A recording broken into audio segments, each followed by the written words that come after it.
नमस्कार, मैं doctor Saurabh Dubey, consultant GI and HPV surgeon and GI onco surgeon. आज हम बात करेंगे पैंक्रियाज के ट्यूमर्स के बारे में। पैंक्रियाज हमारी बॉडी का एक बहुत ही महत्वपूर्ण अंग होता है, एक तरह की ग्रंथि होता है। इसका बहुत ही इम्पॉर्टेंट रोल होता है हमारे डाइजेशन में, यानी खाने के पाचन में। हमारे पाचन के कई तरह के एंजाइम्स होते हैं जो पैंक्रियाज में ही बनते हैं। इसके अलावा कई तरह के हार्मोन्स भी हमारी बॉडी के, जैसे इंसुलिन, ग्लूकागॉन, ये सब भी पैंक्रियाज के अंदर ही बनते हैं। इसलिए पैंक्रियाज का सही फंक्शन करना हमारे ओवरऑल वेलबींग के लिए बहुत इंपॉर्टेंट होता है। पैंक्रियाज के ट्यूमर्स के बारे में अगर हम बात करें तो ये पैंक्रियाज की लोकेशन जो होती है हमारे पेट में, हमारा जो आमाशय है सेंटर में, उसके जस्ट पीछे डीपली स्थित होता है पैंक्रियाज।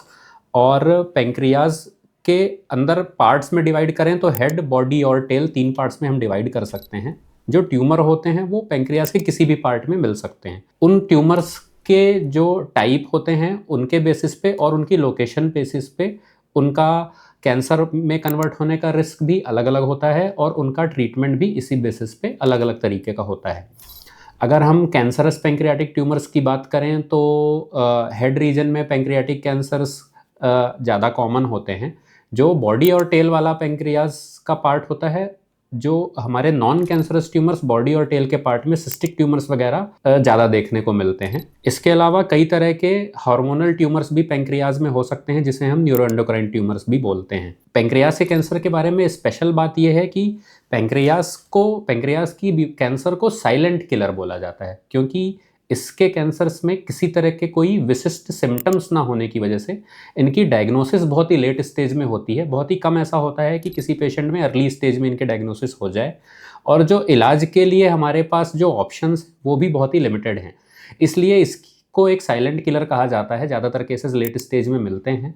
अगर औसत आयु की बात करें तो ज़्यादातर ये हमको 60 से 70 की उम्र में देखने को मिलता है, और पुरुषों में इसके होने की संभावना महिलाओं के कंपैरिजन में ज़्यादा होती है। अब हम इसके बारे में विस्तार में बात करेंगे आगे के वीडियोस में। अगर आपको ये जानकारी अच्छी लगी हो तो प्लीज़ इस चैनल को सब्सक्राइब करें और बेल आइकन दबाएं, ताकि आपको हमारे आने वाले अपडेट्स जो वीडियोस के हैं वो मिलते रहें, नई नई जानकारी मिलती रहे।